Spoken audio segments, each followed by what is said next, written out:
Assalamualaikum warahmatullahi wabarakatuh. Gimana nih kabarnya teman-teman semuanya? Pada sehat semua kan ya? Nah, jadi pada materi hari ini kita akan membahas tentang pantun. Nah, siapa yang di sini yang sering ngepantun? Sebelum kita mulai, mari kita baca doa terlebih dahulu ya. Pertama, pengertian pantun. Pantun adalah suatu bentuk puisi Indonesia Melayu yang tiap bait terdiri dari sebuah 4 baris atau larik yang bersajak AB-AB. Larik itu apa ya kak ya? Larik itu nama lainnya dari baris. Jadi kalau dalam pantun larik itu sama aja kayak baris ya. Terus kalau sajak AB-AB itu gimana kak? Nah, untuk sajak AB-AB nanti kita bahas di selanjutnya ya. Lalu selanjutnya ada jenis-jenis pantun. Pada jenis-jenis pantun itu seperti ada pantun kiasan, pantun cinta, pantun nasihat, pantun jenaka, pantun teka-teki, pantun agama, pantun peribahasa, pantun anak-anak, dan masih banyak lainnya. Selanjutnya kita ke contoh-contoh pantun. Yang pertama contohnya adalah pantun kiasan. Pantun kiasan adalah pantun yang tidak langsung terlihat namun tersirat. Apa itu tersirat? Tersirat itu pesan yang disampaikan tidak secara tertulis atau tidak terang-terangan.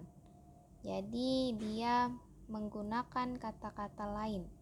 Contohnya nih, pada pantunnya kiasan itu berjalan dalam gelap, dapatkan ular warna hitam, berkenalan tanpa menatap, bagi meraba dalam kelam. Nah, selanjutnya ada pantun cinta. Sudah pasti tahu pantun cinta yang berisi tentang hal-hal yang romantis atau pesan-pesan tentang cinta. Contohnya, walaupun laut di kayu, tapi mengapa terasa rata? Walaupun kamu jauh, tetapi mengapa aku cinta? Nah, terus ngomong-ngomong tentang sajak AB-AB, itu yang bagaimana ya kak? Nah, sajak AB-AB nih contohnya. Kita lihat di contoh pantun cinta. Di situ walaupun laut di kayu berakhiran H. Kita anggap H itu adalah A. Dan yang di baris kedua atau larik kedua, tapi mengapa terasa rata berakhiran A. Rata berakhiran A. Nah, kita anggap itu adalah B. Nah, makanya kenapa dia bersajak AB-AB? Pasti di baris ketiga dia harus berakhiran H, karena pada larik atau baris pertama berakhiran H.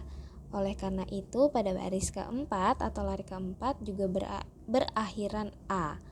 Nah, makanya disebut dengan sajak AB-AB. Karena dia harus selang-seling.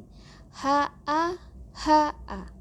Begitu. Kalau misalkan berakhiran KA berarti selanjutnya adalah K lagi baru A lagi. Begitu. Nah, untuk selanjutnya kita ke pantun nasihat. Pantun nasihat yaitu berisi pesan moral untuk mendidik dan juga untuk menebar kebaikan. Contohnya, jalan-jalan ke kota Bandung, jangan lupa mengisi saku. Kalau kamu sedang bingung, jangan lupa membaca buku. Selanjutnya ada pantun jenaka. Nah, pantun jenaka biasanya digunakan untuk menghibur.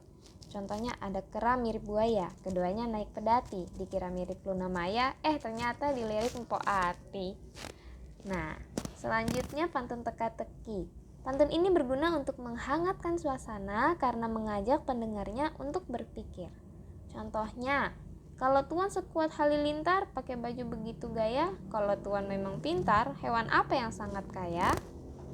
Kira-kira apa itu ya? Lalu selanjutnya pantun agama. Menjelaskan tentang hubungan manusia dengan sang pencipta dan nilai-nilai religi yang kuat. Nah, contohnya, ketika peniti patah, jangan gantikan dengan busa.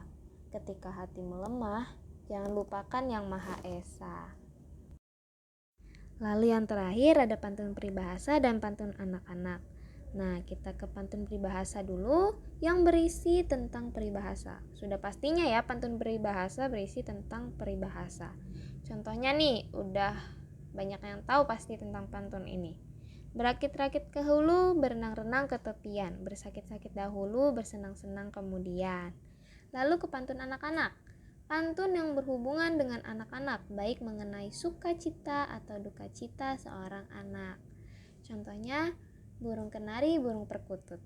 Terbang riang kesana kemari, hatiku takkan cemberut, ayahku pulang hati berseri. Lalu yang terakhir ada ciri-ciri pantun.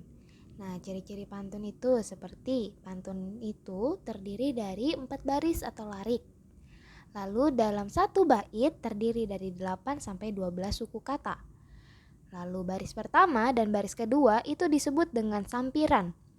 Baris ketiga dan baris keempat disebut dengan isi.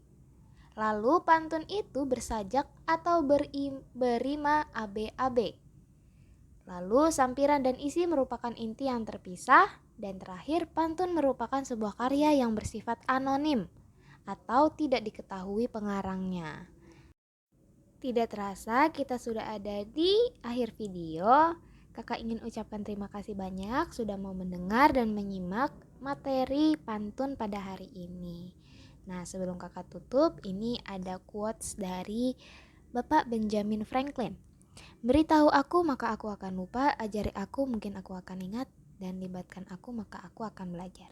Sekian dari kakak, kurang lebihnya mohon maaf. Wassalamualaikum warahmatullahi wabarakatuh.